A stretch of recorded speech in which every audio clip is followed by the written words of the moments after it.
اور ایک واقعہ میں سیرت کا آپ کے سامنے رکھ کے اپنی بات کو آگے بڑھاؤں۔ ہندوستان میں صرف ایک صحابی ہوا ہے اور اس کا نام ہے رتن۔ واقعہ اس طرح ہوا، رتن تاجر تھا اور تجارت کی غرض سے حجاز گیا، حجاز مقدس۔ وہاں جب پہنچا تو حرم کے قریب ایک گہری کھائی تھی، اس کے پار کچھ بچے لگے ہوئے تھے۔ ایک بچہ عمر میں چھوٹا ہونے کی وجہ سے کھائی کے اس سمت ہی انتظار میں تھا کہ میں کھائی کو کیسے عبور کروں۔ رتن نے یہ سوچا کہ بچہ چھوٹا ہے، گزرنے کی طاقت نہیں رکھتا، اس کو اٹھایا گود میں اور کھائی سے پار لگا دیا۔ اس بچے نے اپنے عربی لہجے میں کہا جزاک اللہ تعالی۔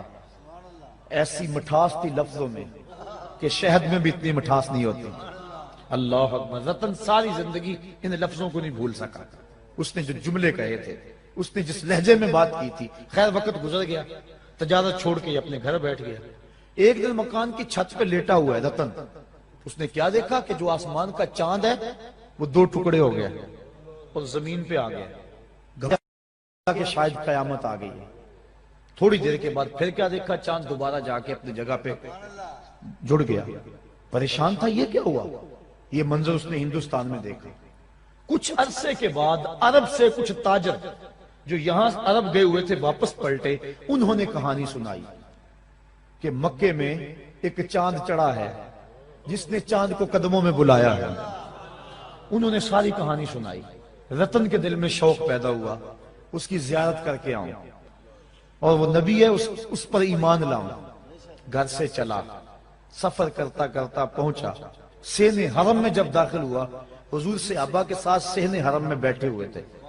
یہ آگے ملنے کے لیے ہوا، آقا مسکرا پڑے اور فرمایا اراتن ہندیون، کیا تو رتن ہندی ہے؟ کالا نعم، عرض کی حضور ہاں میں رتن ہندی ہوں، لیکن آپ کو کس نے بتایا ہے؟ کہا جس رب نے مجھے نبی بنایا ہے۔ اب اگلی بات سنیے۔ اب رتن کہنا چاہ رہا تھا کہ میں ایمان لانا چاہتا ہوں۔ آقا کریم نے فرمایا قریب آجا، میں تیرے لیے بیٹھا ہوں۔ تجھے یاد نہیں بچپن میں ایک بچے کو تو نے کھائی سے پار لگایا تھا، وہ بچہ اب تیرے سامنے موجود ہے، اور تو نے مجھ کو اس کھائی سے پار لگایا تھا۔ آج میں کلمہ پڑھا کہ تجھے جہنم کی کھائی سے پار لگانا چاہتا ہوں۔ ایمان کی دولت سے مال ہوا۔ نبی سے جو پیار کیا گیا ہے کبھی رائے گا؟ یہ جو کہتے ہیں سبحان اللہ، اگر آپ کو ٹھنڈ بھی لگ گئی نا سردی میں تو پھر بھی رائے گا نہیں جائے گا۔ اللہ اکبر۔ یہ نبی سے پیار ہے، یہ میرے سے نہیں ہے، بات ذہن میں رکھیں۔ یہ نبی سے پیار ہے، نبی سے محبت ہے، اور نبی کا نام سن کے ٹھنڈ پڑ جاتی ہے کلیجے کو۔ تو نبی سے کیا گیا پیار رائے گا نہیں جاتا۔ تو حضور کی ولادت پر جن لوگوں نے خوشی کی، اللہ نے ان کو نوازا۔